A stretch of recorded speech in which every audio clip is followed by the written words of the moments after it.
அந்த காலத்தில் அண்ணாமலை ரெட்டியார்னு ஒருத்தர் இருந்தார். அவர் வெங்கனூர் அப்படிங்கிற கிராமத்தில் இருந்தார். அங்கேருந்து விருத்தாசலம் கோவிலுக்கு தவறாமல் போயிட்டு வந்துக்கிட்டு இருந்தார். இடையில வெள்ளாறு, அதில் ஒரு சமயம் வெள்ளம் வந்துட்டுது. இவரால் போக முடியல. அதோட விளைவு வெங்கனூர்லேயே ஒரு கோவில் கட்டணும் அப்படின்னு முடிவு பண்ணார், சிவாலயம். அந்த சமயத்தில் வடநாட்டில் பஞ்சம்.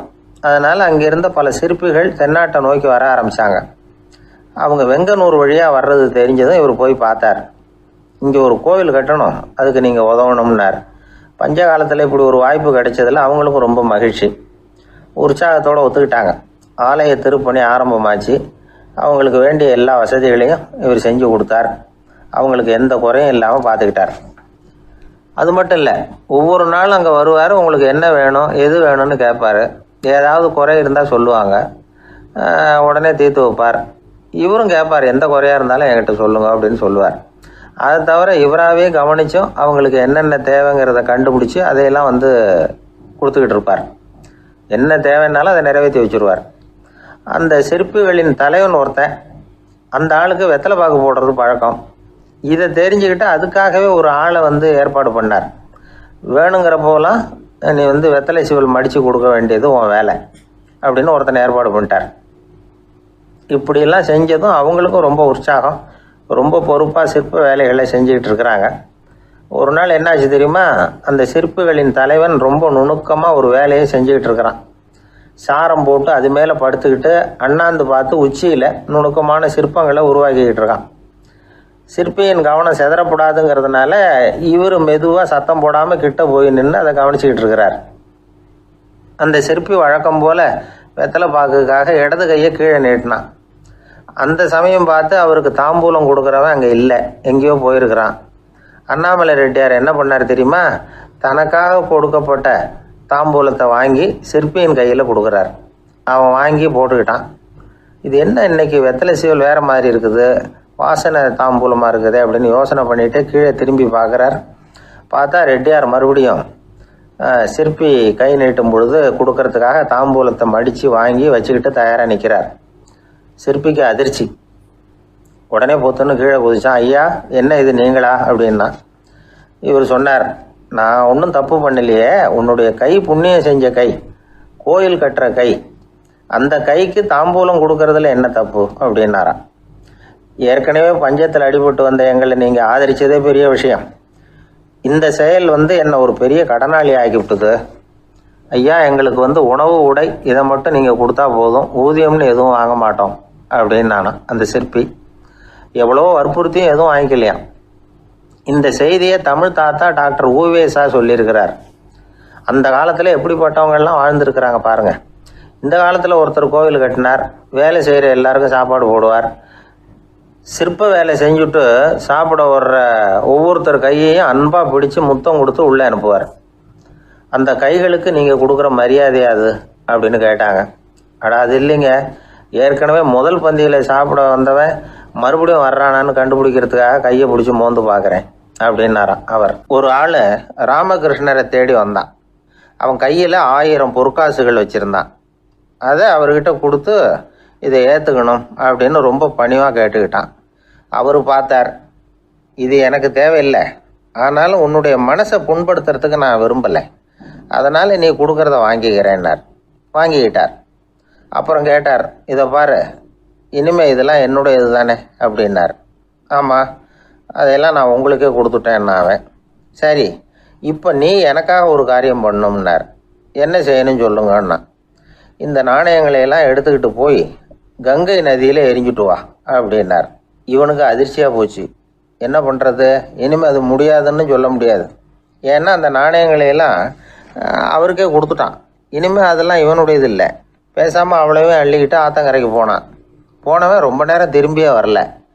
ராமகிருஷ்ணருக்கு சந்தேகம், என்ன ஆச்சு அந்த மனுஷனுக்கு, காசுகளோடு அந்த கங்கையில் குதிச்சுட்டானா, போகும்பொழுதே ஒரு மாதிரியாக தான் போனான், போய் என்னன்னு பார்த்துட்டு வாங்க அப்படின்னார். அங்கே இருந்த ஒருத்தர் ஓடி போய் பார்த்தார். அவர் போய் பார்க்கும்பொழுது அவன் அங்கேயே இருந்தான். அதுக்கப்புறம் அவர் திரும்பி வந்தார். விவரத்தை சொன்னார். அதாவது அவன் கங்கை கரையில் உட்காந்துக்கிட்டு ஒவ்வொரு நாணயமாக 1 2ன்னு எண்ணி வீசிக்கிட்டு இருக்கிறான். அவனை சுற்றி ஒரு கும்பல் நின்றுக்கிட்டு அவனை தடுத்துக்கிட்டு இருக்குது அப்படின்னு விவரத்தை சொன்னார் போயிட்டு வந்தவர். இதை கேட்டதும் ராமகிருஷ்ணரே புறப்பட்டு அங்கே போனாராம். என்ன இப்படி பண்ணிகிட்டு இருக்கிற? நான் உன்னை அந்த நாணயங்களை கங்கையில் வீசி எறிய சொன்னேன், நீ ஏன் அதை எண்ணிக்கிட்டு இருக்கிற அப்படின்னார். பழக்கம்தான் காரணம். நான் ஒவ்வொரு நாளும் ஒவ்வொன்றா சேமித்து வச்சேன். இன்றைக்கி என்கிட்ட நிறைய இருக்குது. உங்களுக்கு ஒரு 1000 நாணயங்களை கொடுக்கணுங்கிறது என்னோட ஆசை அப்படின்னா. இப்போ ராமகிருஷ்ணர் சொன்னார், ஒரே நேரத்தில் எல்லாத்தையும் சம்பாதிச்சிருந்தா நீ எண்ணுறது பொருத்தமாக இருக்கும். எல்லாத்தையும் இழக்கும்போது ஒவ்வொன்றா எண்ணிக்கிட்டு இழக்கிறதுங்கிறது சரியான செயல் இல்லை. அதனால் ஒரே தடவையாக எல்லாத்தையும் தூக்கி எறிஞ்சிடும் அப்படின்னார். இது இழப்பது அப்படிங்கிற ஒரு உயர்ந்த நிலை. இதை நாம் யதார்த்த வாழ்க்கையில் சம்மந்தப்படுத்தி பார்த்து குழப்பிக்கிட்டு இருக்கக்கூடாது. இழக்கிறேன்னு சொல்லிக்கிட்டு இருக்கிற காசையெல்லாம் ஆற்றுலையும் குளத்துலையும் கொண்டு போய் எரிஞ்சிட்டு வாங்க அப்படின்னு உபதேசம் பண்ணுறதாக யாரும் நினச்சிடக்கூடாது.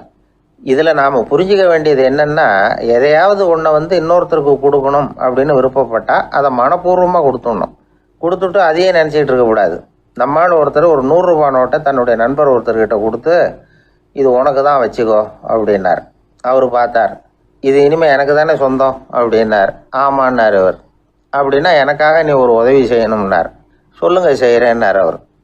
இந்த 100 ரூபா நோட்டை தீ வச்சு கொளுத்தி விடுனார். இவர் அதிர்ச்சியாகி அவரை பார்த்தார். இப்போ அவர் சொன்னார், நீ எனக்கு அன்பாக கொடுத்தது இது. இந்த நோட்டு கள்ள நோட்டுங்கிறது எனக்கு முன்னாடியே தெரியும். சீக்கிரம் கொளுத்தி விடு, அதுதான் நம்ம 2 பேருக்குமே நல்லது அப்படின்னாராம் அவர். ஒரு தந்தை தன்னோட பிள்ளைய ரொம்ப தைரியசாலியாக வளர்க்கணும்னு ஆசைப்பட்டார்.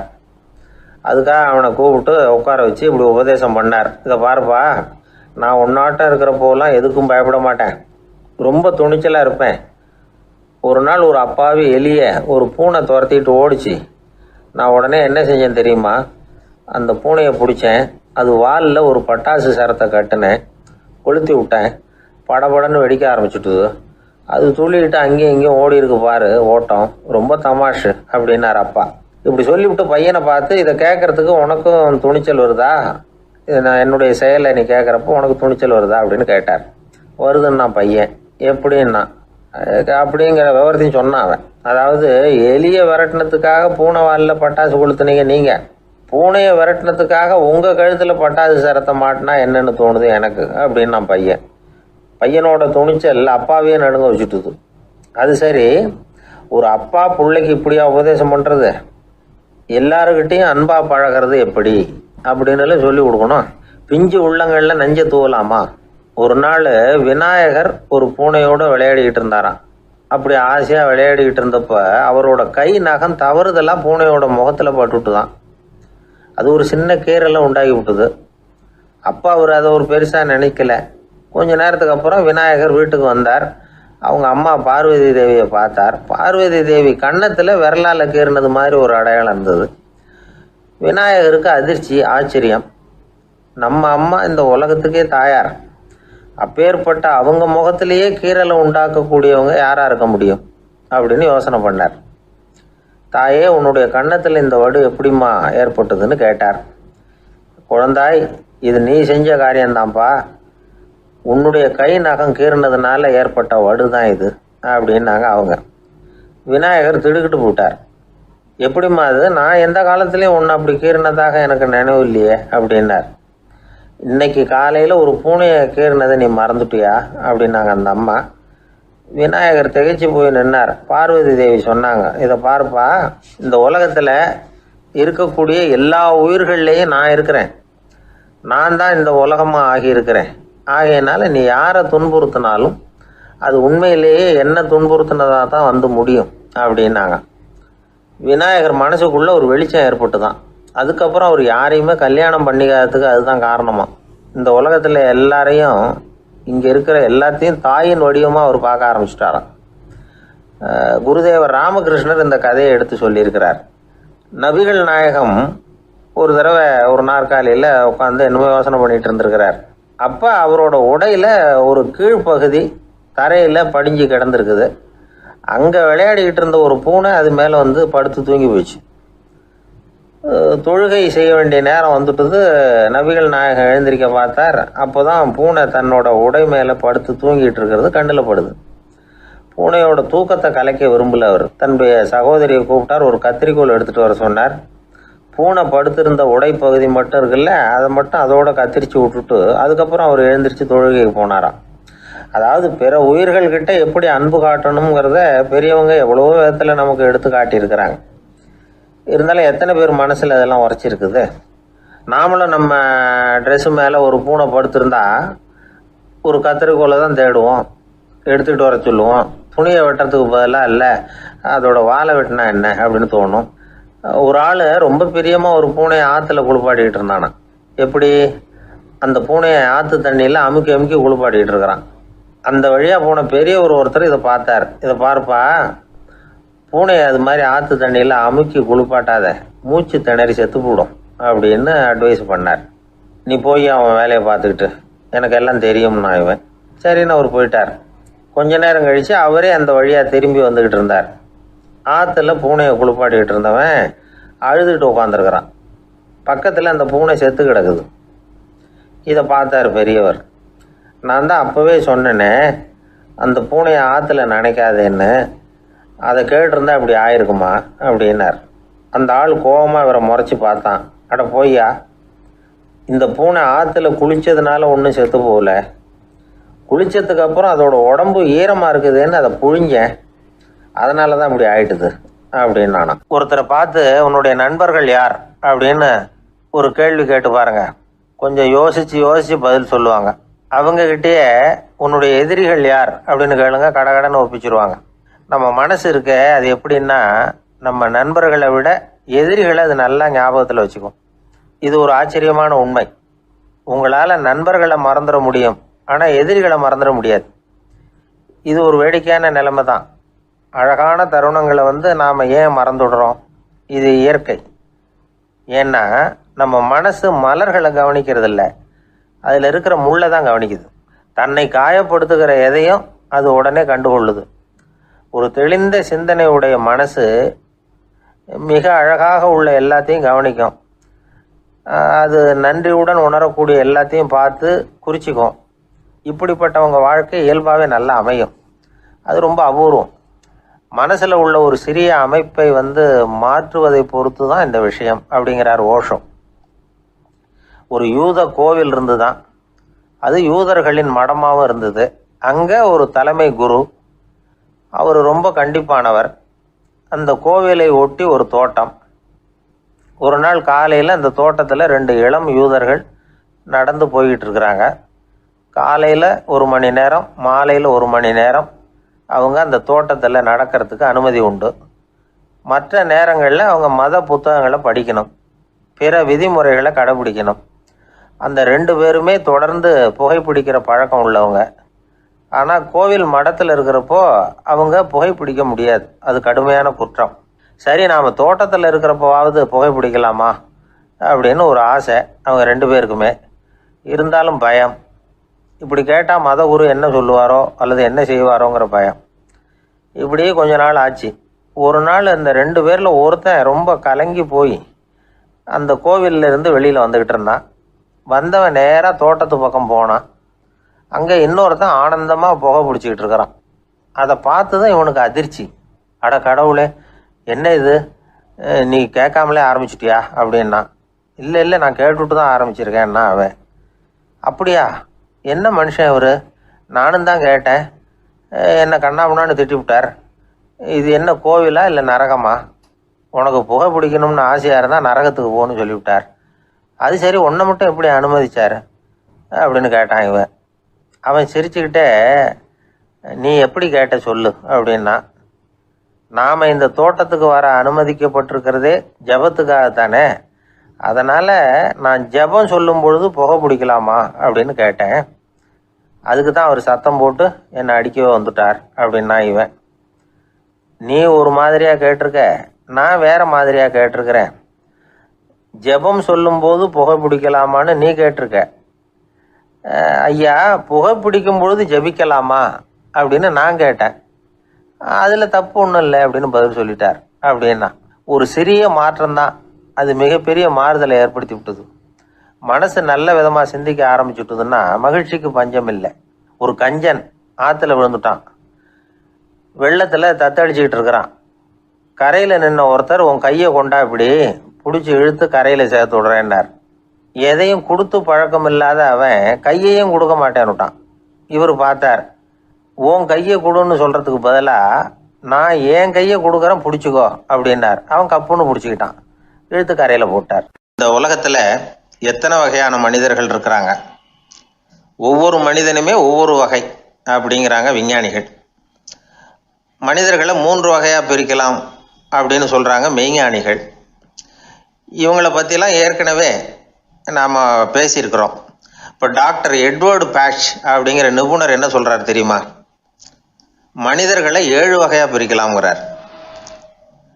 மனிதர்களின் மனநிலை அடிப்படையில் அவங்களை 7 விதமாக வகைப்படுத்துகிறார் அவர். சரி, அது என்ன 7 வகை? முதல் வகை என்னன்னா பயந்த குணம் உள்ளவங்க. சார் ரொம்ப பயந்த சுபாவம், வீட்டில் கூட வாயை திறக்க மாட்டார், சாப்பிட போகிறப்ப மட்டும்தான் கொஞ்சம் வாயை திறப்பார், அப்புறம் மூடிக்குவார் அப்படின்னு சில பேரை பற்றி நாம் பேசிக்கிறது உண்டு. இவங்கள்லாம் இந்த வகை, அதாவது பயந்த குணம் உள்ளவர்கள் அப்படிங்கிற முதல் வகை. சரி, 2வது வகை என்னன்னா சஞ்சலப்படுகிறவர்கள், எதுக்கு எடுத்தாலும் கலக்கம் குழப்பம் இப்படியே காலம் தள்ளிட்டு இருப்பாங்க. பல பேர் பார்த்துருப்பீங்க. அவங்கெல்லாம் இந்த வகை. 3வது வகை என்னன்னா யதார்த்த உலகை மறந்து கற்பனை உலகத்திலேயே மிதக்கிறவங்க. இளைஞர்கள், கவிஞர்கள், இப்படி பல பேர் இருக்கிறாங்க. எப்போ பார்த்தாலும் கற்பனை உலகத்திலேயே மிதந்துக்கிட்டு இருப்பாங்க. கிட்டத்தில் போய் என்னங்க ஒரு மாதிரியாக இருக்கிறீங்க அப்படின்னு கேட்டு பாருங்க, அவங்களெல்லாம் ஏதோ ஒரு அற்ப புழுவை பார்க்குறது மாதிரி அவங்கள பார்ப்பாங்க. அதுவும் அந்த வானத்து நிலாவை பாருங்கள், அது என்னை வா வான்னு கூப்பிடுது, எனக்கு சீக்கிரத்தில் ஒரு நாள் சிறகுகள் முளைக்கும், சிறகடித்து வானத்தில் பறந்து போவேன், அந்த செல்ல நிலாவை கொஞ்சிவிட்டு வருவேன், இப்படிலாம் பேசிகிட்டு இருப்பாங்க. கொஞ்சிறது அப்புறம் இருக்கட்டும், இப்போ கஞ்சிக்கு வழியே பாருப்பா அப்படின்னா அதை காதில் வாங்க மாட்டாங்க. நாம் ஏதோ இந்த உலகத்தை அனுபவிக்க தெரியாதவர்கள் மாதிரி நம்மளை அவங்க கவனிப்பாங்க. இப்படி ஒரு ரகம். 4வது வகை மனிதர்கள் எப்படின்னா இவங்க தனிமை உணர்வு மிக்கவர்கள். இவங்க மற்றவங்களோட இயல்பாக நெருங்கி பழகிறதில்ல, தான் உண்டு தன்னுடைய வேலை உண்டுன்னு இருந்துட்டு போகிறவங்க.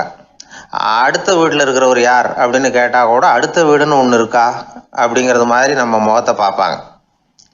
அவங்ககிட்ட மேற்கொண்டு நாம் என்னத்தை பேச முடியும்? இப்படி ஒரு வகை. 5வது வகை மனிதர்கள் எப்படின்னா இவங்க மற்றவங்க செல்வாக்குக்கு உட்பட மறுப்பவர்கள். அடுத்தவங்களோட செல்வாக்குக்கு இவங்க ஆட்படுறதில்ல. நான் யார் தெரியுமான்னு கேட்டால் அதை தெரிஞ்சுட்டு எனக்கு என்ன ஆக போகுதும்பாங்க. இவங்கெல்லாம் அந்த ரகம். 6வது வகை மனிதர்கள் எப்பவும் எதுலேயும் பற்றில்லாமல் இருக்கிறவங்க. இது ஒரு துறவு மனப்பான்மை. இயல்பாகவே சில பேர் இப்படி உண்டு, அவங்களுக்கு எதுலேயும் ஒரு ஈடுபாடு இருக்காது. அப்படிப்பட்டவங்கெல்லாம் 6வது வகை.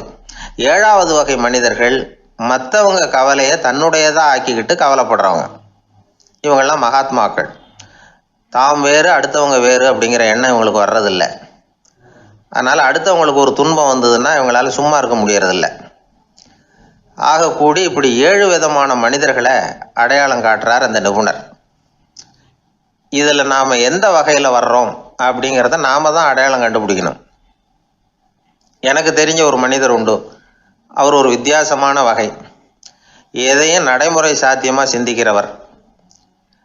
எப்பவும் அடுத்தவங்களும் நல்லா இருக்கணும், நாமும் நல்லா இருக்கணும் அப்படின்னு ஆசைப்படுறவர்.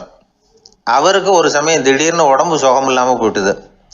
டாக்டர்கிட்ட போனார், பணம் கொடுத்தார், வைத்தியம் பார்த்துக்கிட்டார்.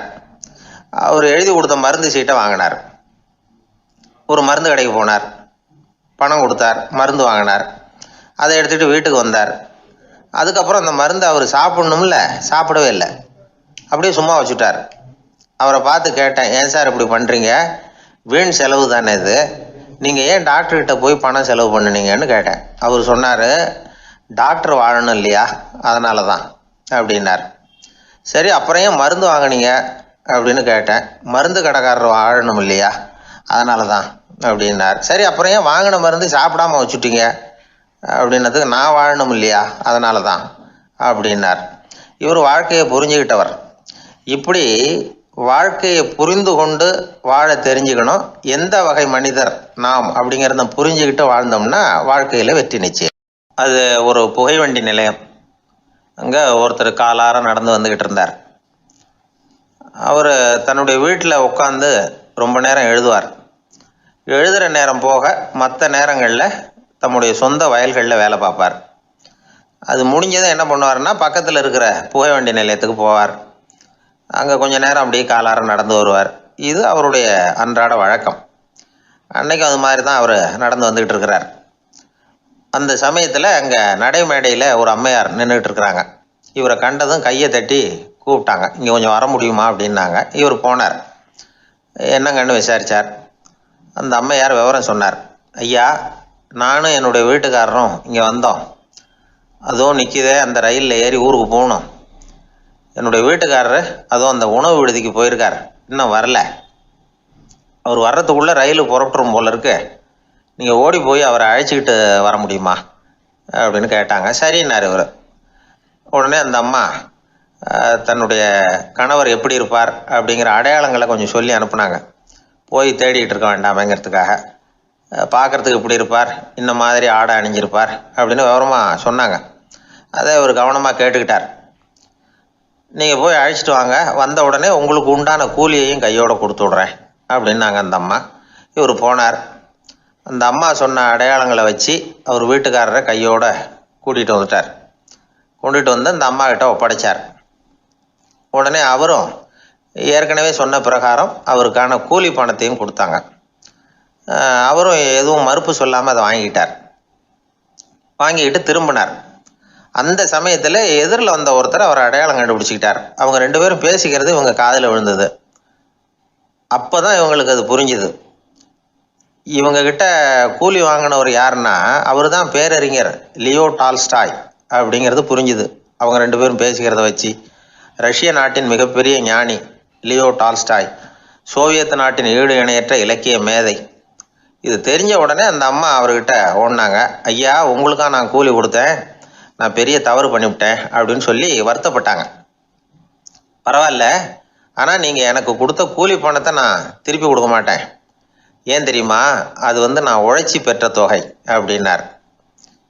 யாருக்குமே அதிக மகிழ்ச்சியை தரக்கூடிய பணம் எதுன்னு கேட்டால் அது அவங்க உழைப்புக்கு ஊதியமாக கிடைக்கிற பணம் தான்.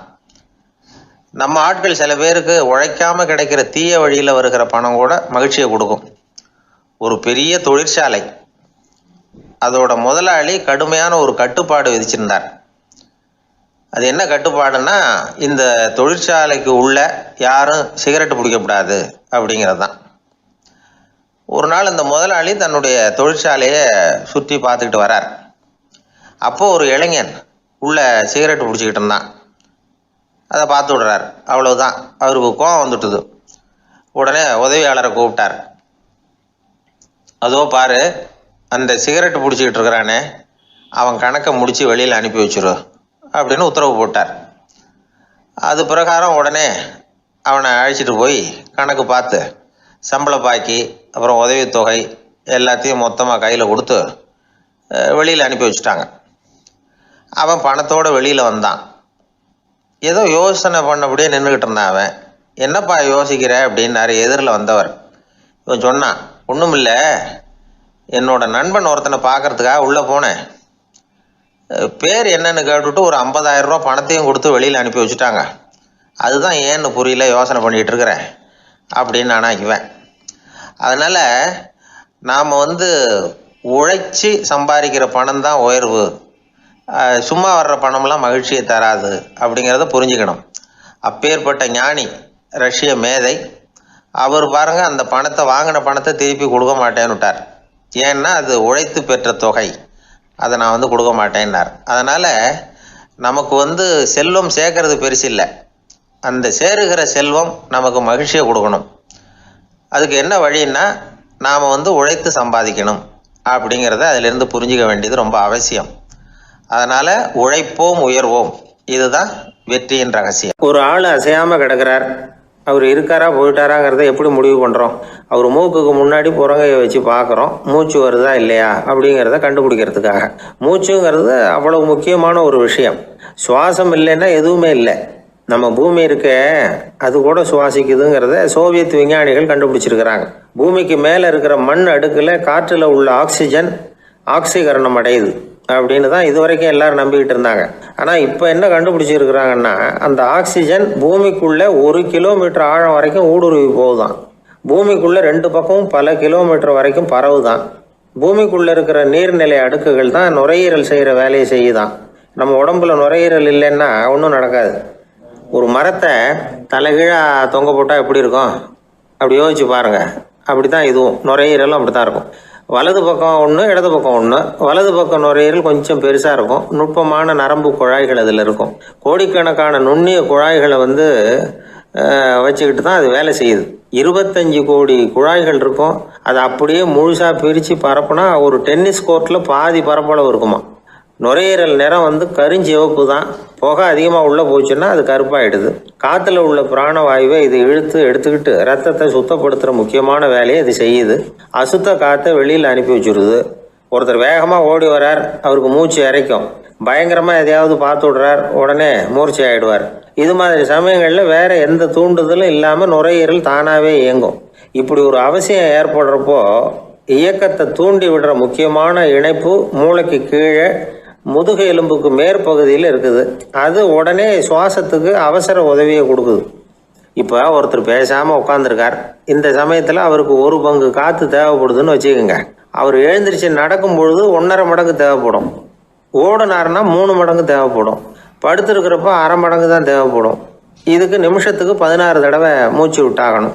இப்படி சாதாரணமாக உள்ளே இழுக்கிற காற்று கொஞ்சம்தான் இருந்தாலும் இது மாதிரி 8 மடங்கு காற்றை உள்ளே இழுத்து வச்சுக்கிற சாமர்த்தியம் நுரையீரலுக்கு இருக்குதான். தண்ணி, நுண்கிருமிகள், ரசாயன பொருள் இப்படி எது உள்ளே போனாலும் நுரையீரல் சமாளிச்சுக்கும். 30 வருஷமாக விடாத புகை பிடிக்கிறவர் தொடர்ந்து உள்ளே அனுப்பி வைக்கிற புகையை கூட சமாளிக்குதுன்னா பார்த்துங்களேன். உள்ளே போகிற புகை நுட்பமான சுவாச முடிச்சுகளை அழிச்சு விடுது. கறி புகை அது மேலே படிஞ்சு உபயோகம் இல்லாமல் பண்ணிவிடுது. ஆனாலும் தேவைக்கு அதிகமாக 8 மடங்கு கூடுதலாக சுவாச முடிச்சுகள் நம்ம உடம்புக்குள்ளே இருக்கிறதுனால சமாளிக்க முடியுது. சமாளிக்க முடியலன்னா சில சமயம் மூச்சு திணறும். அதை ஒரு எச்சரிக்கையாக எடுத்துக்கிட்டு புகை பிடிக்கிற பழக்கத்தை விட்டுடணும். அதுதான் நல்லது. ஆனால் அப்படி யார் விடுறது? இணை பிரியாத 2 நண்பர்கள் இருந்தாங்களாம். 2 பேரும் விடாமல் சிகரெட்டு குடிக்கிறவங்க. அதில் ஒருத்தன் செத்து போட்டான். இன்னொருத்தன் அதுக்கப்புறம் 2 சிகரெட்டாக குடிக்க ஆரம்பித்தானா. ஏன் இப்படி பண்ணுறேன்னு கேட்டிருக்காங்க. நான் 1 சிகரெட்டு தான் குடிக்கிறேன். செத்து போன என்னுடைய ஃப்ரெண்டு இருக்கானே, செத்து போனவன், அவனுக்காக இன்னொரு சிகரெட்டு குடிக்கிறேன் அப்படின்னு நானா. இது ரொம்ப ஆபத்து, விட்டுடு அப்படின்னு சொல்லியிருக்காங்க. சரின்னு ஒத்துக்கிட்டான். ஆனால் அதுக்கப்புறமும் 1 சிகரெட் வீதமாக குடிச்சிக்கிட்டே இருந்தான். சிகரெட்டு பழக்கத்தை நீ இன்னும் விடலையான்னு கேட்டாங்களாம். அந்த பழக்கத்தை நான் எப்போவோ விட்டுட்டேன், இப்போ நான் குடிக்கிறது என் ஃப்ரெண்டுக்காக அப்படின்னு நானா. இவங்கெல்லாம் எப்படி திருந்துறது? வாய் விட்டு சிரிச்சா நோய் விட்டு போகும் அப்படின்னு சொல்கிறது உண்டு. அது என்ன வெறும் அலங்காரத்துக்காக சொன்ன வார்த்தையா, இல்லை அர்த்தத்தோடு சொன்ன வார்த்தையா அப்படின்னு யோசிச்சா அதில் நிஜமாகவே அர்த்தம் இருக்குதுன்னு தான் தெரியுது. ஆதாரபூர்வமாக அதுக்கு சில நிரூபணங்களும் இருக்குது. நார்மன் கசின்ஸ் அப்படின்னு ஒருத்தர் இருந்தார். அவர் ஒரு அமெரிக்க பத்திரிகை ஆசிரியர். அவருக்கு ஏதோ ஒரு விதமான அழற்சி நோய், இன்ஃப்ளமேஷன் டிசீஸ். அது டாக்டர்கள்லாம் அதுக்கு என்ன விதமான வைத்தியமும் கிடையாது அப்படின்னு சொல்லி பல இதெல்லாம் பார்த்துட்டு கடைசியாக சொல்லிவிட்டாங்க அதுக்கு வைத்தியமே இல்லைன்ட்டாங்க. டாக்டர்கள் தான் சொல்லிவிட்டாங்களே, அதனால் இது இப்படியே இருந்துட்டு போகட்டும் அப்படின்னு விட்டுற வேண்டியது தானே. ஆனால் அவர் அப்படி நினைக்கல. உடனே அவர் என்ன பண்ணார்னா, ஆஸ்பத்திரி ரூமை காலி பண்ணார். ஹோட்டலில் போய் ஒரு ரூம் எடுத்துக்கிட்டார். அங்கே போனார். தினமும் அவருக்கு பிடிச்ச தமாஷான படங்களை எல்லாம் டிவியில் போட்டு பார்த்துக்கிட்டு இருந்தார். சிரிப்பு வரக்கூடிய புத்தகங்களை எல்லாம் படித்தார். கொஞ்ச நாள் ஆச்சு. அவருக்கு இருந்த தொந்தரவு குணமாக ஆரம்பிச்சிட்டுது. இதை கேள்விப்பட்ட உடனே பழைய டாக்டர்கள்லாம் ஓடி வந்தாங்க. ஓடி வந்து பார்க்குறாங்க. அவர் உடம்பை சோதனை பண்ணி பார்க்குறாங்க. பார்த்தா அவர் உடம்பு குணமாகறதுக்கு உதவியாக இருந்தது சிரிப்பு தான் அப்படிங்கிறத விஞ்ஞானபூர்வமாக அவங்க ஒத்துக்கிட்டாங்களாம். இருந்தாலும் சிரிப்பு எந்த முறையில் எந்த விதத்தில் உதவி பண்ணுது அப்படிங்கிறத இன்னமும் சரியாக புரிஞ்சிக்க முடியல.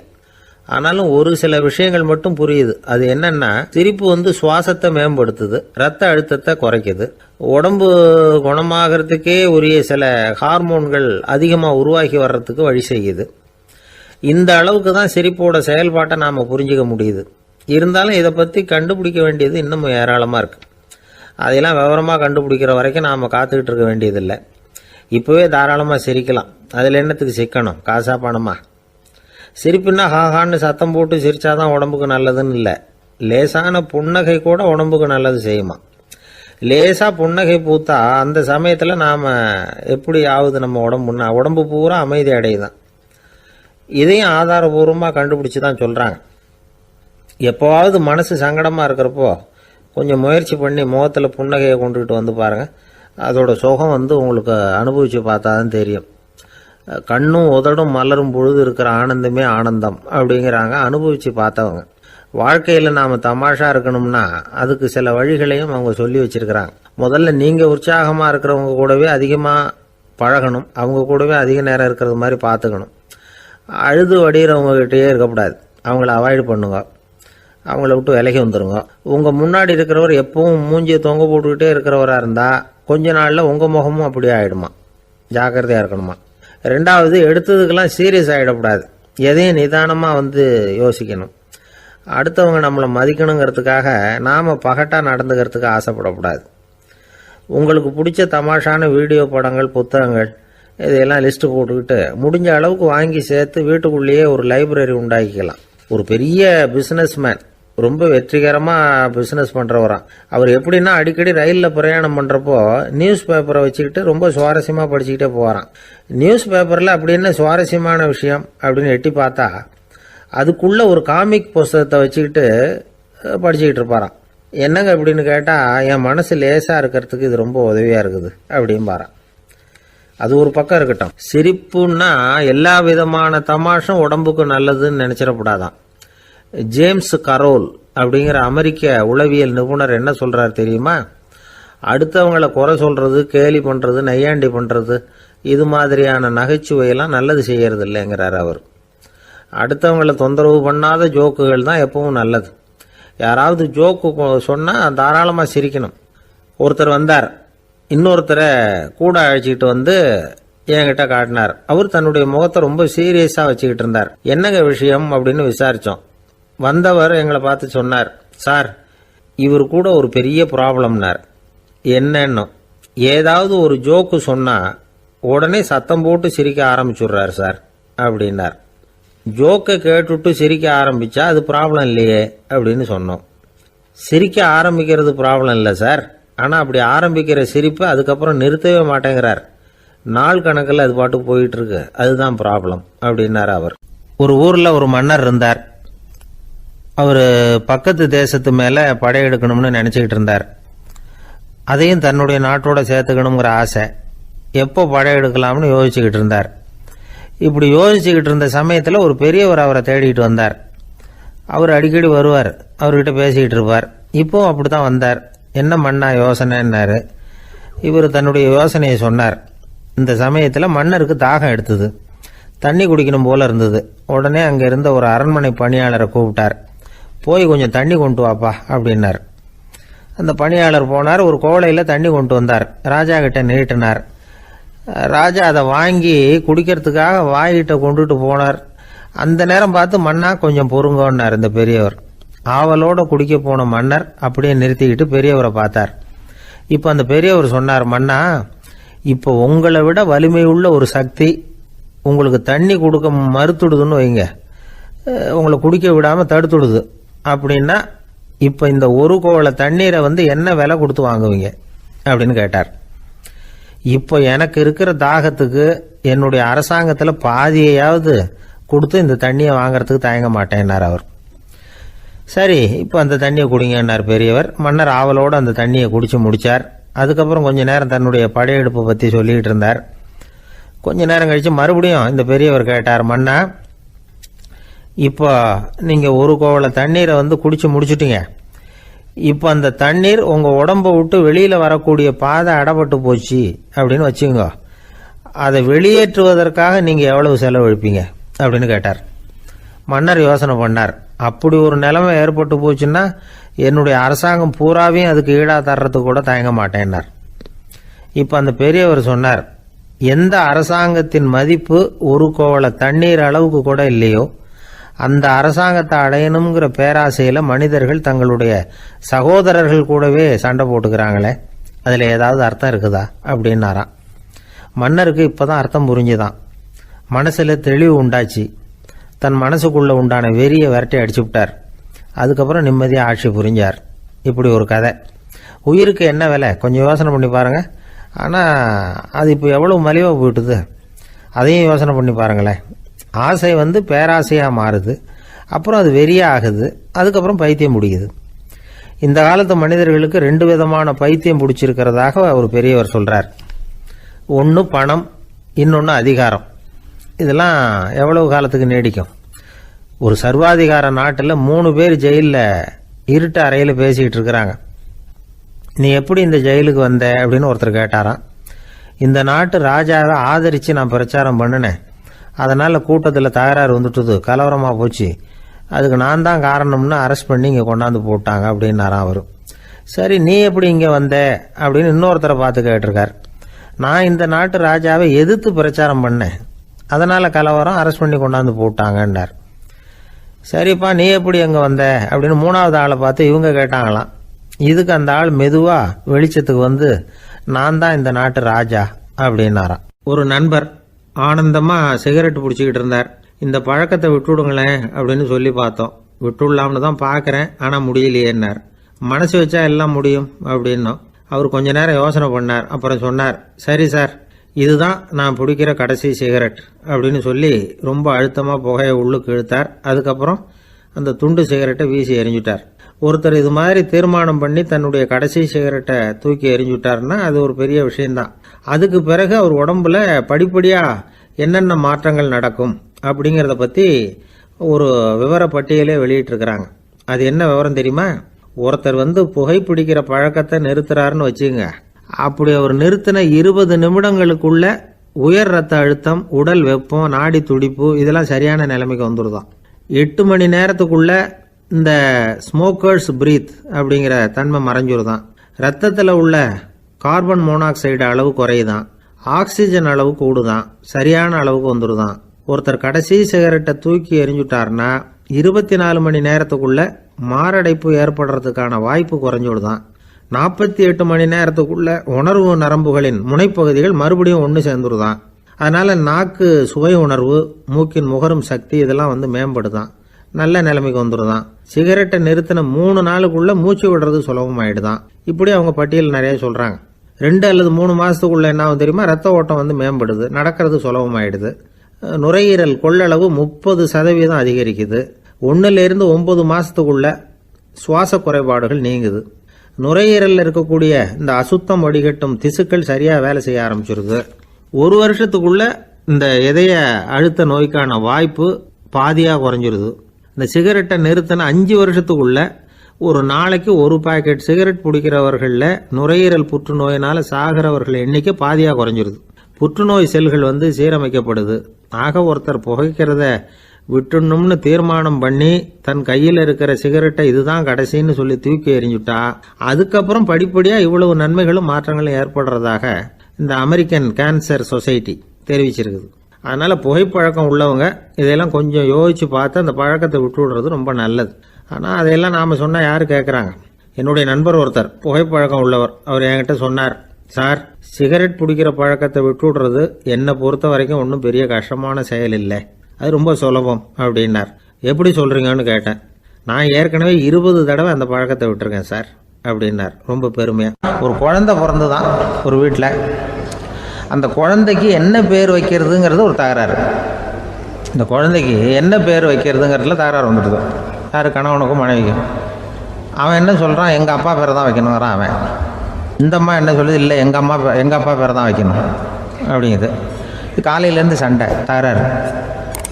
எதிர்த்த வீட்டுக்காரன் பார்த்தான், இது என்ன காலையிலேருந்து எதிர்த்த வீட்டில் தகராறு நடக்குது, என்னென்னு போய் கேட்டிருக்கான். என்னம்மா உங்களுக்கு உள்ள தகராறு? காலையிலேருந்து பார்த்தேன் அப்படின்னா, ஒன்றும் இல்லைம்மா, எங்கள் குழந்தைக்கு பேர் வைக்கிறதுல எங்களுக்கு உள்ளே ஒத்து போக முடியல, நான் எங்கள் அப்பா பேரை வைக்கணுங்கிறேன், அந்த அம்மா அவங்க அப்பா பேரை வைக்கணுங்குது, அதுதான் எங்களால் குடும்பத்தில் ஒரு நிம்மதி இல்லாமல் இருக்கிறோம், தகராறு பண்ணிகிட்ருக்கோம் அப்படின்னு நானா. அப்போ எதிர்த்த வீட்டுக்காரன் சொல்லியிருக்கான், எதிர்த்த வீட்டுக்காரன்னு நான் எதுக்கு இருக்கிறேன், நான் பஞ்சாயத்து பண்ணி வைக்கிறேன், உங்களுக்குள்ள என்ன இது பேர் தானே வைக்கணும், ஏன்ப்பா உங்கள் அப்பா பேர் என்ன அப்படின்னு அவனை கேட்டிருக்கான். எங்கள் அப்பா பேர் சீனிவாசன் அப்படின்ட்டுருக்கான். இந்த அம்மாவை உங்கள் அப்பா பேர் என்னம்மா? கிருஷ்ணன் அப்படின்னு சொல்லி இவன் யோசித்து பார்த்தான்.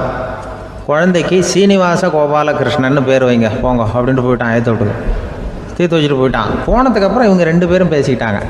சரி, இந்த சீனிவாசன் சரி, கிருஷ்ணன் சரி, நடுவில் கோபாலம் யார் அப்படின்னு சொல்லி அவனை போய் இழுத்துட்டு வந்தான். எழுத்து வீட்டில் போய் அது யாரா, அது இங்கே வா, அது யாரா கோபால, அது எங்கள் அப்பா பேர். நீ அதை மட்டும் எதுக்கு விட்டு வைக்கிற, அதையும் சேர்த்து வச்சுட்டு போடான்னு. அதாவது குடும்பத்தில் வந்து ஒரு கணவனும் மனைவியும் ஒரு சின்ன விஷயத்தில் கூட ஒத்து போகலைன்னா இப்படி தான் ஏற்று விட்டுக்காரன் பஞ்சாயத்துக்கு வருவான்.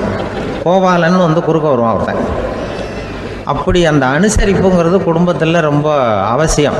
கணவனும் மனைவி அது ஒன்றுக்கு மேலே இந்த கல்யாணம் பண்ணிக்கிறாங்க, அது ரொம்ப அவஸ்தை. ஒருவனுக்கு ஒருத்திங்கிறது நம்ம இதெல்லாம் சொல்கிறது. ஒன்றுக்கு மேற்பட்ட திருமணங்கள் வந்து சங்கடத்தில் தான் கொண்டு வந்து விடும். நிறைய சொல்லுவாங்க. உலகத்திலேயே ஒரு பெரிய இது என்ன தெரியுங்களா, இயற்கை வந்து நிர்ணயம் பண்ணுது. இப்போ வந்து நம்ம சில பேருக்கு எனக்கு பொம்பளை பிள்ளை வேண்டாம் ஆம்பளை பிள்ளை வேண்டான்னு சொல்லி இந்த ஸ்கேன் பண்ணி என்னென்னவோ பண்ணிகிட்டு இருக்கிறாங்கல்ல.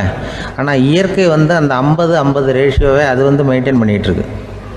இந்த உலகத்தில் ஒரு அதிசயமான உண்மை என்னென்னா, 116 ஆம்பளை பிள்ளை பிறந்தா 100 பொம்பளை பிள்ளை பிறகுதான்.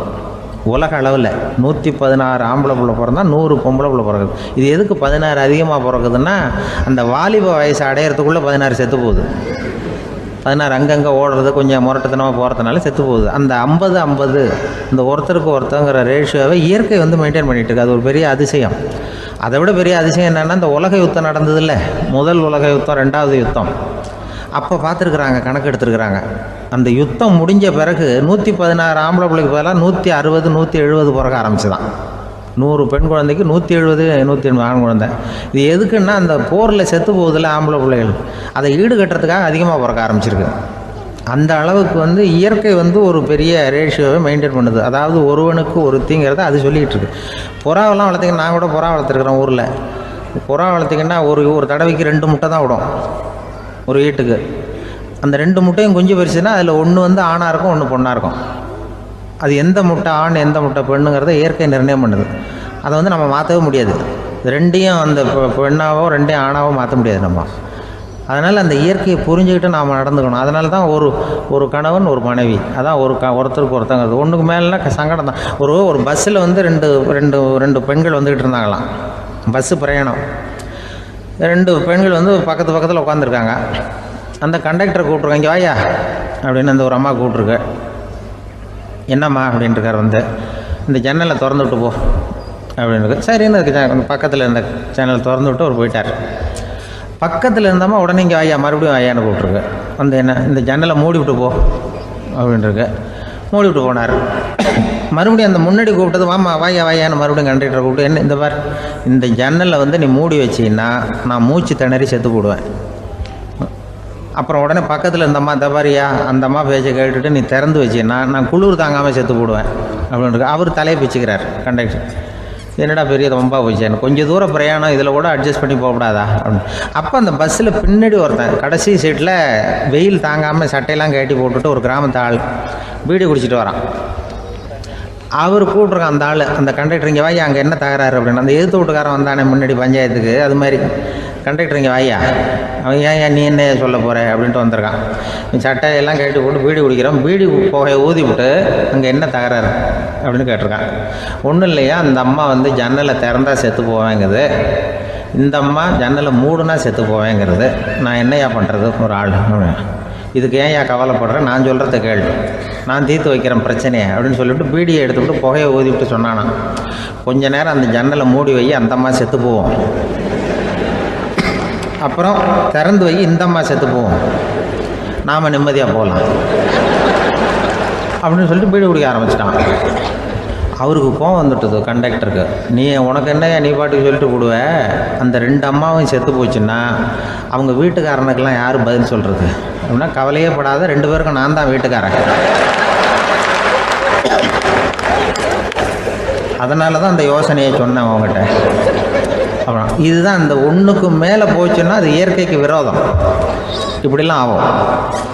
அதனால தான் அவன் அவ்வளவு ஒன்றுமே வேண்டான்ட்டு கடைசி பெஞ்சு இதில் போய் சீட்டில் உட்காந்துக்கிட்டான்.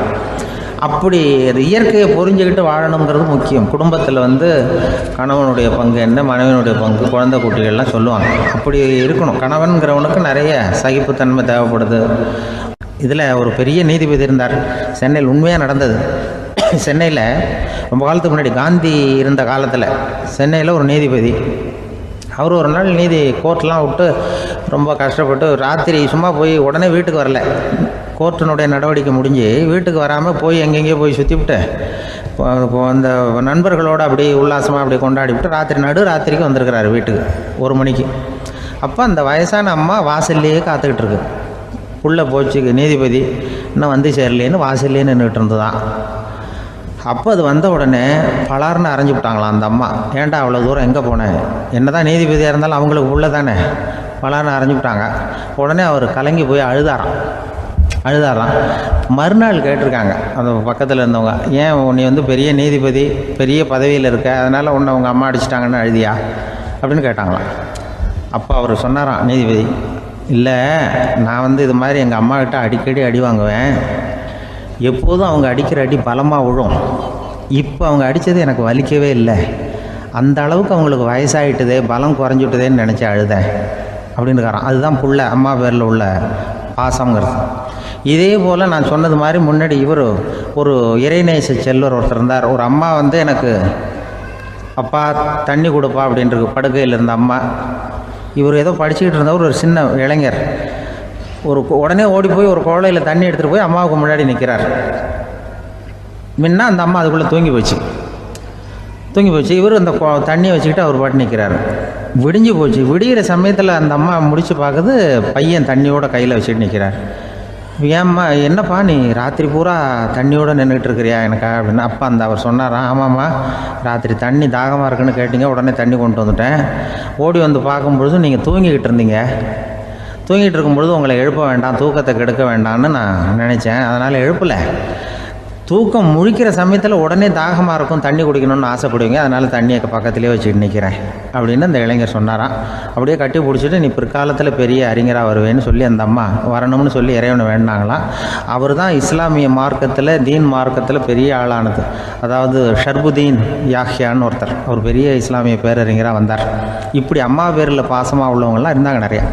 அப்படி அந்த குடும்பத்தில் வந்து அந்த பாசம் நேசம் எவ்வளவு இருக்கோ அவ்வளவுக்கு அவர்கள் உயர்வார்கள்ங்கிறது தான் நம்முடைய பெரிய இதெல்லாம் பெரியவங்கள்லாம் சொல்லியிருக்கிறது அதுதான். அதனால தான் அந்த கணவனுடைய பங்கு என்ன, மனைவியினுடைய பங்கு என்ன, பிள்ளைகளுடைய பங்கு என்னங்கிறத பற்றி ரொம்ப விவரமாக சொல்கிறதுக்காக தான் அதை பற்றி நாம் சிந்திக்க வேண்டிய நேரம் இதுங்கிறதுனால தான்.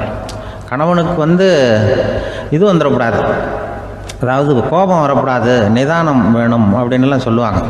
நிதானம், கணவன் வந்து கோபப்படக்கூடாதுமா.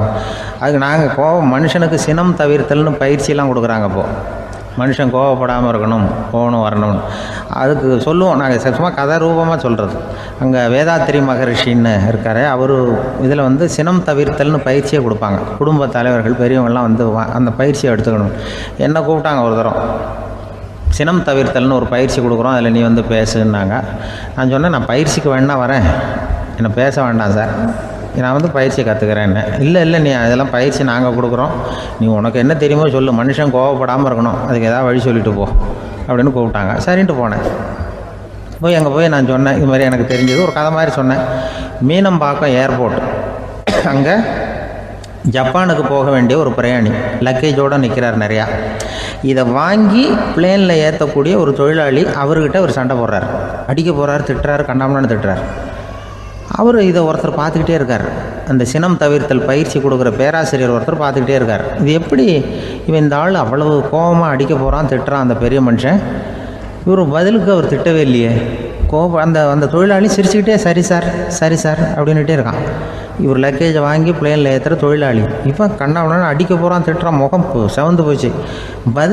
இவருக்கு என்ன ஆச்சரியம்னா, இந்த ஆள் இவ்வளவு கோவப்படுறான், அதை வாங்கி அந்த தொழிலாளி கொஞ்சம் கூட முகத்தில் கோபமே படலையே, சிரித்த முகத்தோடு இருக்கானே, இவன் வந்து நமக்கு பயிற்சி வகுப்பு எடுக்கலாம் போல இருக்கே அப்படின்னு இவர் நினச்சிட்டார். ரொம்ப நேரம் அவர் கத்திக்கிட்டு இருந்தார். சரி சார்ன்ட்டு அதை வாங்கிட்டு அவர் போயிட்டார். போனதுக்கப்புறம் இந்த ஆள் அப்புறம் பிளேன் வந்தது, ஏறி அவர் போயிட்டார், ஜப்பானுக்கு போயிட்டார். அதுக்கப்புறம் இந்த சினம் தவிர்த்தல் பேராசிரியர் ஓடி போய் அந்த தொழிலாளியை பிடிச்சி கொண்டு வந்தார். இந்த பாருப்பா, நான் வந்து காலையிலேருந்து பார்த்துக்கிட்டு இருக்கேன், அந்த ஆள் உன்னை அடிக்க வந்தான், திட்ட வந்தான், இவ்வளவு கோவப்படுறான், உனக்கு பதிலுக்கு நீ கோவமே படலையே, உனக்கு கோவமே வராதா, அது எப்படி நீ சினம் தவிர்க்கிறது, எப்படி உனக்கு கோவமே வரலையா அப்படின்னு கேட்டிருக்கார். அப்போ அந்த தொழிலாளி சொன்னாரா, அப்படி இல்லை சார், மனுஷன்னு பிறந்தா கோவம் படாமல் இருக்க முடியாது, எல்லாருக்கும் கோவம் வரும், அது அவங்கவுங்க வழியில் டீல் பண்ணுவாங்க, நான் அதை என் வழியில் டீல் பண்ணேன், அவ்வளோதான்.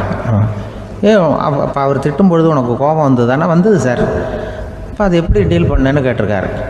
அப்போ இவன் சொன்னான், ஒன்றும் இல்லை சார், அந்த அந்த பிரயாணி வந்து இப்போ ஜப்பானுக்கு போயிட்டுருக்கார், அவர் லக்கேஜெலாம் அமெரிக்கா போயிட்டுருக்கு.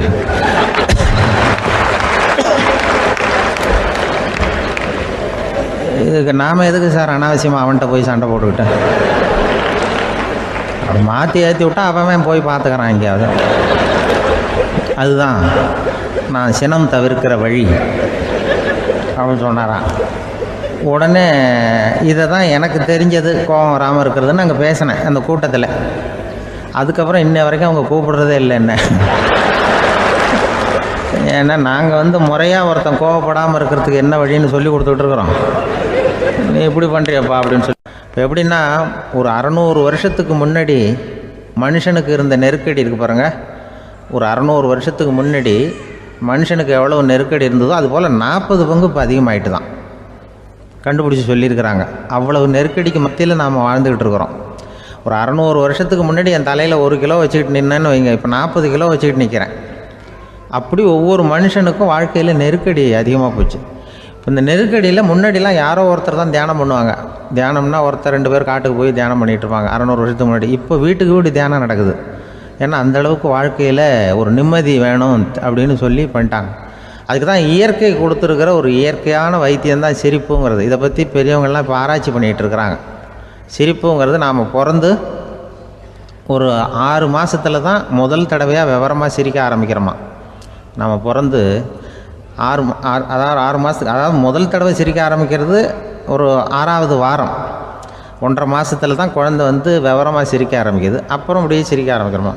அதையெல்லாம் இப்போ கணக்கு எடுத்துருக்குறாங்க. ஒரு குழந்தை ஒரு நாளைக்கு 200 தடவை சிரிக்குதான் ஒரு குழந்தை. பெரியவங்கள்லாம் 15 தடவை சிரிக்கிறாங்களாம். 200 தடவை சிரிச்சுக்கிட்டு இருந்த நாம் அப்படியே குறைஞ்சி 15 ஆகிட்டு. அதனால தான் இருதய நோயெல்லாம் வருது, ஹார்ட் அட்டாக்லாம் வருதுன்னு கண்டுபிடிச்சிருக்கிறாங்க. 200 சிரிப்புக்கு வந்து அது வந்து இயல்புத்தன்மை, மனுஷனுடைய இயல்புத்தன்மை சிரிக்கிறது. அதுக்கு ஜோக்கே தேவைப்படாது. ஆனால் இப்போ காலங்காலமாக நாம் என்ன போதிக்கப்பட்டு வந்திருக்கிறோம்னா, சிரிப்புங்கிறது ஒரு பாவமான செயல். ஒரு முதலாளிக்கு முன்னாடி தொழிலாளி சிரித்தா மரியாதை குறைச்சல், ஒரு கணவனுக்கு முன்னாடி மனைவி சிரித்தா மரியாதை குறைச்சல், அது மாதிரி ஒரு வாத்தியாருக்கு முன்னாடி பையன் சிரித்தா மரியாதை குறைச்சல், ஒரு ஆஃபீஸருக்கு முன்னாடி பியூனு சிரித்தா மரியாதை குறைச்சல், இப்படின்னு சொல்லி சிரிப்புங்கிறது ஏதோ மரியாதை குறைவான செயல்னு காலங்காலமாக நாம் போதிக்கப்பட்டு வந்திருக்கிறோம். இப்போ மரபு ரீதியாகவே அந்த சிரிப்பு வந்து நம்மகிட்ட சிறைப்பட்டுருக்கு தான், அடங்கி போச்சு. அந்த சிறைப்பட்டிருக்கிற சிரிப்பை வெளியில் கொண்டு வர்றதுக்கு தான் ஜோக்குன்னு ஒரு சாவியை போட வேண்டியிருக்கு. வேறு இந்த ஜோக்குக்கும் சிரிப்புக்கும் சம்மந்தம் இல்லை. அதை ஏற்கனவே இருக்கிறத வெளில கொண்டு வரதுக்கு ஒரு சாவி மாதிரி உபயோகப்படுதுன்னு இப்போ அதை பற்றி ஆராய்ச்சி பண்ணுறவங்களாம் சொல்கிறாங்க. ஏன்னா சிரிப்புக்கு ஜோக்கு தேவைப்படாது. இப்போ ஒரு குழந்தை தொட்டிலில் படுத்துருக்குன்னு வைங்களேன், குழந்தை தொட்டிலில் இருக்குது, அது முகத்துக்கிட்ட போய் ஒரு கிளுகிழுப்பை ஆட்டுங்க சிரிக்கும். அந்த கிளுகிழுப்பை சத்தமே சிரிக்க வைக்கிறதுல அதுதான் மனுஷனுடைய இயல்புத்தன்மை. அது என்ன ஜோக்காது? சத்தம். ஒரு கிளுகிழுப்பையை கொண்டு போய் குழந்தை முகத்துக்கிட்ட ஆட்டினா சிரிக்குதே, அதுதான் இயல்புத்தன்மை. அதே கிளுகிழுப்பையை ஒரு தாத்தா மூஞ்சிக்கிட்ட ஆட்டுங்க, கோவம் வந்துடும், அடிக்க வருவார். என்னடா விளையாட்டு இது அப்படிம்பாரு. ஏன்னா அவர் சிரிச்சுக்கிட்டு இருந்தவர், அப்படி இருந்தவர் ஒரு காலத்தில். ஒரு கிளுகிழுப்பைக்கு சிரித்தவர் ஒரு காலத்தில் இப்போ கோவப்படுறாருன்னா அந்த அளவுக்கு நம்ம மாறி போயிட்டே வந்துக்கிட்டு இருக்கிறோம். அதனால் வந்து அந்த இயல்புத்தன்மை மாறாமல் இருக்கணுங்கிறது ரொம்ப முக்கியம். அதுக்காக எல்லோரையும் குழந்தையாக்க முடியாது. மனுஷன் வந்து எல்லோரும் இனிமேல் வந்து வயசுங்கிறது கூட ஆகிட்டே தான் இருக்கும். அதுக்காக குறைச்சிக்கிட்டே போக முடியாது. அதுக்கு யாராவது மருந்து கண்டுபிடிச்சாதான் உண்டு. ஆனால் ஒருத்தர் மருந்து கண்டுபிடிச்சாராம், சொல்லுவாங்க. ஒரு டாக்டர் வந்து ஒரு மாத்திரை கண்டுபிடிச்சாராம். ஒரு மாத்திரை சாப்பிட்டா ஒரு வயசு குறையும், ஒரு மாத்திரை சாப்பிட்டா ஒரு வயசு குறையும் அப்படின்னு ஒரு மாத்திரையை கண்டுபிடிச்சிருக்காரு. ஒரு பாட்டி அம்மா, 90 வயசு பாட்டி, அது போயிருக்கு. அதே டாக்டர்கிட்ட போய், ஐயா எனக்கு ஒரு பாட்டில் மாத்திரை கொடுங்க, இந்த வயசு குறையிற மாத்திரை அப்படின்றது. அவர் ஒரு பாட்டில் கொடுத்தாரு மாத்திரை. பாரும்மா பாட்டியம்மா, ஒரு மாத்திரை சாப்பிட்டா ஒரு வயசு குறையும், எடுத்துகிட்டு போகணும்னு கொடுத்துருக்காரு டாக்டர். இந்த 90 வயசு பாட்டி எடுத்துகிட்டு வீட்டுக்கு வந்துட்டு மறுநாள் அதே டாக்டர்கிட்ட போயிருக்கு. 30 வயசு பொண்ணாக போச்சான். 30 வயசு பொண்ணாக மாறி அதே டாக்டர்கிட்ட போயிருக்கு. இடுப்பில் ஒரு கை குழந்தை, அது சட்டை கிட்ட போடாமல் கட்டவரில் வாயில் வச்சுட்டு உட்காந்துருக்கு. நேராக டாக்டர்கிட்ட போய், டாக்டர் நேற்று வந்தேன், ஏதோ ஒரு மாத்திரை சாப்பிட்டா ஒரு வயசு குறையுன்னீங்க, நான் ஏதோ ஒரு ஆர்வத்தில் ஒரு 30-40 மாத்திரை சாப்பிட்டேன், இப்படி ஆகிட்டேன் அப்படின்னு. இப்போ டாக்டர் சொல்லியிருக்காரு, இதுக்கு ஏமா வருத்தப்படுற, எல்லோரும் வந்து வயசு குறையணும்னு தான் நினைக்கிறாங்க, உனக்கு வயசு குறைஞ்சிட்டுது, நீ சந்தோஷப்படு, இதுக்கே மறுபடியும் என்னட்ட வந்திருக்கிற அப்படின்னாரான் டாக்டர். அப்போ அந்த அம்மா சொல்லித்தான், என்னை பற்றி பரவாயில்ல டாக்டர், என் இடுப்பில் பாருங்கள் கை குழந்தை, இது சட்டை போடாமல் உட்காந்துருக்கு, கட்டவரில் வேலை வச்சுட்டு உட்காந்துருக்கு, இது ரொம்ப ஆர்வத்தில் ஒரு 70 மாத்திரையை சாப்பிட்டு விட்டுது, இது என் வீட்டுக்காரரு. இவர் இடுப்பு விட்டு கீழே இறங்க மாட்டேங்கிறாரு. நான் எதையாவது கொடுத்து இனிமேதான் வயசை கூட்டி இறக்கி விடுங்க டாக்டர் அப்படின்னு தான். அவர் ஏதோ நமக்கும் இதுக்கும் சம்மந்தம் இல்லைங்கிறது மாதிரி கட்டாரில் வச்சுட்டு அவர் பாட்டு உட்காந்துருக்கார். ஏதோ நமக்கு இந்த உலகமே இல்லை, நமக்கு சம்மந்தம் இல்லைங்கிற மாதிரி உட்காந்துருக்காரு. இப்படியே நான் தூக்கிட்டு எங்கே அலையிறது அப்படின்னு தான். அதனால் வயசை குறைக்கிறது இயற்கைக்கு விரோதமாக நாம் பண்ண முடியாது. ஆனால் இந்த இயல்பு தன்மை மாறாமல் வச்சுக்கலாம். குழந்தை மாதிரி மாற முடியாதே தவிர அந்த குழந்தை தன்மையோடு வாழறதுக்கு கற்றுக்கணும். அதுதான் வாழ்க்கையில் இன்பமாக வாழறதுக்கு வழி. குழந்தைத்தனமாக இருக்கக்கூடாது, குழந்தை தன்மையோடு இருக்கணும்னு சொல்லுவாங்க. குழந்தை தன்மைங்கிறது வேறு, குழந்தைத்தனம்ங்கிறது வேறு. அப்படி ஒரு மாத்திரை கண்டுபிடிச்சிட்டா இப்போ யாராவது ஒருத்தவங்க இடுப்பில் குழந்தைய தூக்கிட்டு போனால் போய் கேட்கணும், ஏம்மா இது ஏன் வீட்டுக்காரரா உன் குழந்தையா அப்படின்னு கேட்டு அதுக்கப்புறம் அவருக்கு வணக்கம் சொல்லணும். இப்படிலாம் ஆகிடும் நிலைமை. இயற்கையை நம்ம மாற்ற முடியாது, அதுக்கு தகுந்தாப்புல தான் நாம் பண்ணணும். குழந்தை தன்மையோடு வாழறதுக்கு குடும்பத்தில் குழந்தை தன்மைங்கிறது எப்படின்னா, இப்போ சில பேருக்கு அந்த குழந்தைத்தன்மை உண்டு. ஒரு வீட்டில் ஒரு புள்ள படுத்துருக்கு, அம்மா எழுப்புறாங்க, காலேஜுக்கு நேரமாச்சு எழுந்திரிப்பா, காலேஜுக்கு நேரமாச்சு எழுந்திரிப்பா அப்படின்ட்டு. அந்த அம்மா அந்த புள்ளை சொல்லியிருக்கு, ஐயோ எனக்கு காலேஜுக்கு போகிறதுக்கே பிடிக்கலம்மா, என்னை தொந்தரவு பண்ணாத, காலேஜுக்கு போகிறதுக்கு எனக்கு பிடிக்கல அப்படின்னு தான். அப்போ அந்த அம்மா சொல்லியிருக்கு, ஏன் உனக்கு காலேஜுக்கு போகிறதுக்கு பிடிக்கல, கல்லூரிக்கு போகிறதுக்கு, அதுக்கு 2 காரணம் சொல்லு அப்படின்னு இருக்கா. அப்போ அந்த புள்ளை சொல்லிச்சான், ஏன் பிடிக்கலன்னா கல்லூரியில் இருக்கிற வாத்தியாருக்கும் என்ன பிடிக்க மாட்டேங்குது, ஆசிரியர்களுக்கும். 2வது காரணம், கல்லூரியில் படிக்கிற மாணவர்களுக்கும் என்ன பிடிக்கல, அதனால் நான் காலேஜுக்கு போக மாட்டேன்ற குழந்தை புள்ள சொல்லியிருக்கு. அம்மா அப்படிலாம் நீ இதுக்காக போகாமல் இருக்கக்கூடாது, நீ போய் தான் ஆகணும் அப்படின்னு பிடிவாதமாக அந்த அம்மா பிள்ளைய எழுப்புனாங்களாம். சரி, நான் எதுக்கு காலேஜ் போகணும்னு சொல்கிறேன், அதுக்கு நீ 2 காரணம் சொல்லு அப்படின்னு தான் அந்த புள்ள. அப்போ அந்த அம்மா சொன்னாங்களாம், நீ ஏன் காலேஜுக்கு போகணும்னா, முதல் காரணம் உனக்கு வயசு 52, 2வது காரணம் நீ தான் பிரின்சிபால் அப்படின்னு தான். என்ன இருந்தாலும் அவங்க அம்மாவுக்கு அது புள்ள தானே, அதுதான் குழந்தைத்தன்மைங்கிறது. 52 வயசுலேயும் குழந்தைத்தன்மையோடு இருக்கார் பாருங்கள், அதுதான் அந்த குழந்தைத்தன்மையோடு வாழறது தான் வெற்றிக்கு வழின்னு சொல்லுவாங்க. ஒரு பெரிய கிராமம், அந்த கிராமத்தில் ஒரு பண்ணையார் வீடு, அதுதான் அந்த கிராமத்திலே பெரிய வீடு. ஒரு நாள் ஒரு திருடன் அந்த கிராமத்துக்கு வந்தான், சுற்றி பார்த்தான். அந்த பண்ணையார் வீடு கண்ணில் பட்டுது. இன்னைக்கு ராத்திரி இந்த வீட்டில் தான் நம்ம தொழில் ஆரம்பிக்கணும் அப்படின்னு சொல்லி அவன் முடிவு பண்ணிக்கிட்டான். ஏன்னா அதுதான் அந்த கிராமத்திலே கொஞ்சம் பெரிய வீடு, அங்கே தான் அவன் எதிர்பார்க்குறது ஏதாவது கிடைக்கும் அப்படிங்கிறது அவனுடைய முடிவு. நடு ராத்திரி அவன் மெதுவாக சோறேறி குதித்து அந்த பெரிய வீட்டுக்குள்ளே புகுந்தான். அங்கே போய் பார்த்தா முக்கியமான இடங்கள்ல எல்லாம் காவலுக்கு ஆள் நின்றுட்டு இருக்கிறாங்க ராத்திரி நேரத்தில். சரி, இந்த வீட்டில் நம்மால் திருட முடியாது அப்படின்னு முடிவு பண்ணிட்டு மெதுவாக வந்த வழியிலேயே திரும்பி வந்தான். அந்த சமயத்தில் காலில் ஏதோ தட்டுப்பட்டுது. என்னது அப்படின்னு சொல்லி குனிஞ்சு பார்த்தா அங்கே ஒரு பெரிய வெங்காய மூட்டை அடுக்கி வச்சிருக்கிறாங்க. சரி, வந்ததுக்கு வெறுங்கையோடு திரும்ப வேண்டாமே அப்படின்னு சொல்லி கையில் இருந்த ஒரு பெரிய பை நிறைய அதை அள்ளி போட்டுக்கிட்டான். வெங்காயத்தை போட்டுக்கிட்டு புறப்படுற சமயத்தில் கப்புன்னு கழுத்தில் ஒரு கை விழுந்தது. ஆள் மாட்டிக்கிட்டான். அதாவது காவலாளிகள் அவனை பிடிச்சி வச்சுக்கிட்டாங்க. மறுநாள் காலையில் அந்த திருடனை பண்ணையார் முன்னாடி கொண்டுட்டு போய் நிறுத்தினாங்க. ஐயா, இந்த ஆள் ராத்திரி நம்ம வீட்டில் திருடுறதுக்காக வந்தான், வெங்காயத்தை அள்ளிட்டு புறப்படுறப்போ மாட்டிக்கிட்டான் அப்படின்னாங்க. அவர் பார்த்தார், என்னப்பா இவங்க சொல்கிறது உண்மைதானான்னு கேட்டார். ஆமான்னு ஒத்துக்கிட்டான் அந்த ஆள். பண்ணையார் அதுக்கப்புறம் கொஞ்சம் யோசனை பண்ணார். அப்புறமா தீர்ப்பு வழங்கினார். இதை பார்ப்பா, நீ இங்கே திருட வந்தது குற்றம், அதுக்காக நீ 100 ரூபாய் அபராதம் செலுத்தணும், அல்லது 100 கசையடிகள் வாங்கணும். அதுவும் இல்லைன்னா நீயே திருடுன அவ்வளவு வெங்காயத்தையும் பச்சையா என் கண் முன்னாடியே சாப்பிட்டுடணும். இதில் எந்த தண்டனையை ஏற்றுக்கிறது அப்படிங்கிறத பற்றி நீயே யோசனை பண்ணி முடிவு எடுத்துக்கலாம் அப்படின்னு சொல்லிவிட்டார். அதாவது இவனே முடிவு பண்ணிக்க வேண்டியது, 100 ரூபா பணம் கட்டுறியா, இல்லது சாட்டை அடி வாங்குறியா, அல்லது வெங்காயத்தை சாப்பிட்றியா, இதுதான் அவர் கொடுத்தது, நீயே முடிவு பண்ணி சொல்லுன்னு விட்டார். திருடன் கொஞ்ச நேரம் யோசனை பண்ணி பார்த்தான். அவனுக்கு இருக்கிறதுலே ரொம்ப சுலபமாக தெரிஞ்சது இந்த வெங்காயத்தையே சாப்பிட்டுட்றேன்ட்டான். ஐயா, நான் இந்த வெங்காயத்தையே சாப்பிட்டுட்றேன், அதுதான் எனக்கு கொஞ்சம் சுலபமாக தெரியுதுன்னா சரின்னு விட்டார் பண்ணையார். அப்படியே எல்லாத்தையும் கொண்டு கொட்டினாங்க. ஒவ்வொன்றா எடுத்து சாப்பிட ஆரம்பித்தான். கொஞ்ச நேரம் சுவாரஸ்யமாக சாப்பிட்டான். அதுக்கப்புறம் வாய் எரிய ஆரம்பிச்சுட்டுது. கண்ணு ரெண்டும் செவந்து போச்சு. கண்ணில் இருந்து தார தாரையாக கண்ணீர் வழிய ஆரம்பிச்சுட்டுது. ஒரே எரிச்சல். அவனால் தாக்கு பிடிக்க முடியல. வெங்காயம் பாதி கூட தீரல. பார்த்தான், சரி இது நமக்கு சரிப்பட்டு வராது அப்படின்னு முடிவு பண்ணிட்டான். ஐயா, என்னை மன்னிச்சுக்கோங்க, இது என்னால் முடியாது போல இருக்கு, பேசாமல் எனக்கு 100 சாட்டை அடியை கொடுத்துருங்க அப்படின்னா. அவரும் சரின்னார். சாட்டை அடி விழ ஆரம்பிச்சிது.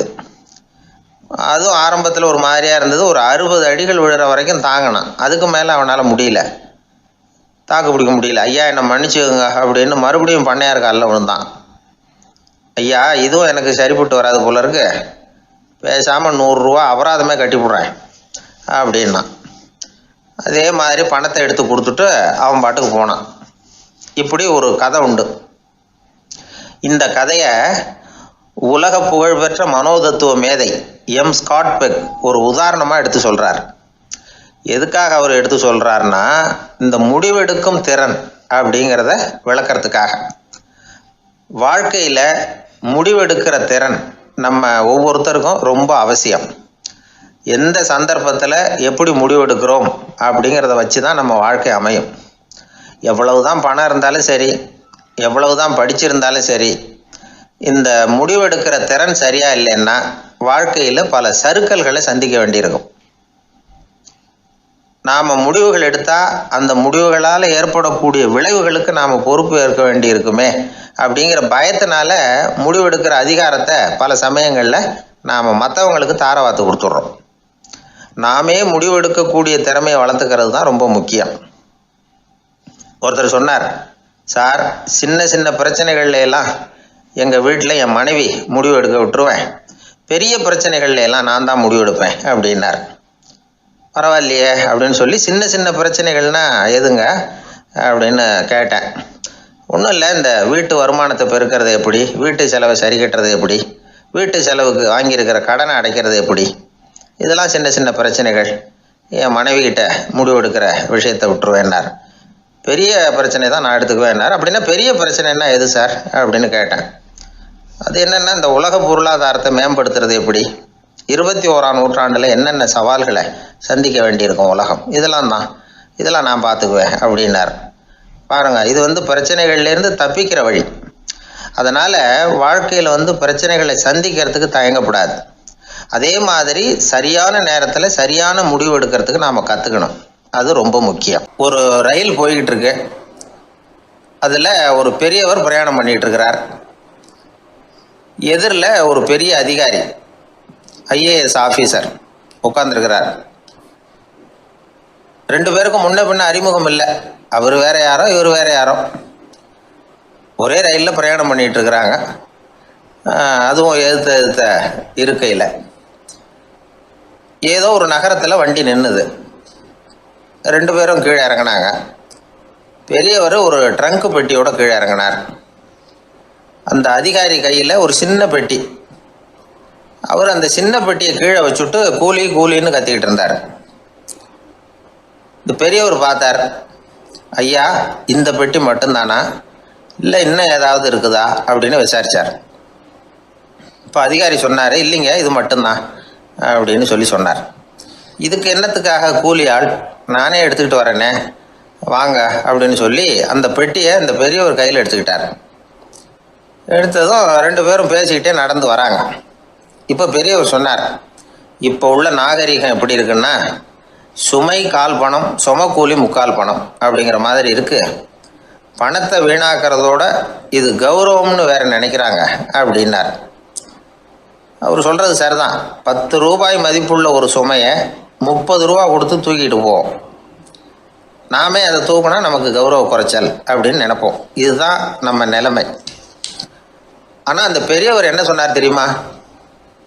நீங்கள் எங்கே போகணுமோ அது வரைக்கும் நானே இதை எடுத்துகிட்டு வரேன் அப்படின்னார். அந்த அதிகாரி பக்கத்தில் உள்ள ஒரு ஹோட்டல் வரைக்கும் போனார். பெரியவரும் அங்கே கொண்டுட்டு போய் பெட்டியை வச்சார். உடனே அந்த பெரிய அதிகாரி அவருக்கு பணம் கொடுக்கறதுக்காக பர்ஸை எடுத்தார். உடனே இவர், ஐயா எனக்கு கூலி எதுவும் வேணாம், உங்களுக்கு சேவை செய்கிறது என்னுடைய கடமை, நான் இந்த சேவையை செய்தது பணத்துக்காக இல்லை அன்புக்காக அப்படின்னு சொல்லிவிட்டார். அதுக்கப்புறம் அவர் நன்றின்னார். 2 பேரும் பிரிஞ்சுட்டாங்க. இது முடிஞ்சது. அன்னைக்கு சாயந்தரம் அங்கே ஒரு பெரிய கூட்டம் நடக்குது. இந்த அதிகாரியும் அந்த கூட்டத்துக்கு போகிறார். மக்கள் கூட்டம் ரொம்ப அதிகம். அதனால் இந்த அதிகாரியும் ஒரு ஓரமாக உட்காந்துக்கிட்டார். அப்புறம் கொஞ்ச நேரத்தில் இந்த முக்கிய விருந்தினர் பேசுகிறதுக்காக வரார் மேடைக்கு. மேடையில் இருந்த பெரியவங்கள்லாம் எழுந்திரிச்சு நின்று அவருக்கு மாலை போட்டு மரியாதை செய்கிறாங்க. எங்கேயோ ஒரு மூலையில் உட்காந்துருந்தார் அதிகாரி. அவர் இதை கவனித்தார். அவருக்கு ரொம்ப ஆச்சரியம், அதிர்ச்சி. ஏன்னா அங்கே பேச வந்த முக்கிய விருந்தினர் வேற யாரும் இல்லை, இன்னைக்கு காலையில் இவர் பெட்டியை தூக்கிட்டு வந்தார் பெரியவர், அவர் தான். சரி, அந்த பெரியவர் யார் தெரியுமா? அவர் தான் ஈஸ்வர சந்திர வித்யாசாகர். கூட்டம் முடிஞ்சது. அதிகாரி அவரை தேடி ஓடினார். அவர் கைகளை பிடிச்சிக்கிட்டார். ஐயா என்னை மன்னிச்சுருங்க அப்படின்னாரு. அப்புறம் சொன்னார், அகங்காரங்கிற கெட்ட புத்தி தான் உண்மையை கண்கள்ல இருந்து மறைக்குது, அகங்காரம் தான் மனுஷனை அழிக்குது. நீங்கள் ரொம்ப பெரிய மனிதர், இருந்தாலும் மனிதத்தன்மையோடு நடந்துக்கிறீங்க. இந்த அன்பு, தயவு, பொறுமை இதெல்லாம் இல்லைன்னா மனிதனாக இருக்கிறதுல என்ன பிரயோஜனம் அப்படின்னு சொல்லிவிட்டு அந்த அதிகாரி போனாராம். மனிதத்தன்மைன்னா என்ன அப்படிங்கிற கேள்விக்கு இந்த பெரியவர் ஒரு உதாரணம். இப்பெல்லாம் அப்படியா இருக்கிறாங்க? ஒரு பெரியவர் ஒரு பெட்டியை தூக்கிட்டு வந்துக்கிட்டு இருக்கிறார். ஒரு இளைஞன் ஓடி வந்தான். கொடுங்க சார், நான் தூக்கிட்டு வரேன்னா. கொடுத்தார். வாங்கி தலையில் வச்சுக்கிட்டான். அப்புறம் சொன்னான், அடுத்தவங்க சிரமப்படக்கூடாதுங்கிறது என்னுடைய கொள்கை அப்படின்னா. அது நல்லது தான்னார் அவர். கடைசியில் பெட்டியை கொடுத்தான். வாங்கிக்கிட்டு பர்ஸை திறந்தார் பணம் கொடுக்கறதுக்காக. வேணாங்க அப்படின்னு விட்டான் அந்த இளைஞன். ஏன்னார், நான் சொன்னேன் அடுத்தவங்க சிரமப்படக்கூடாதுங்கிறது என்னுடைய கொள்கைன்னு, அதனால் உங்களுக்கு சிரமம் கொடுக்கக்கூடாதுங்கிறதுக்காக வரும்பொழுது நானே உங்கள் பர்ஸை எடுத்து வேணுங்கிற பணத்தை எடுத்துக்கிட்டு திருப்பி உங்கள் பாக்கெட்லேயே போட்டுட்டேன் அப்படின்னா.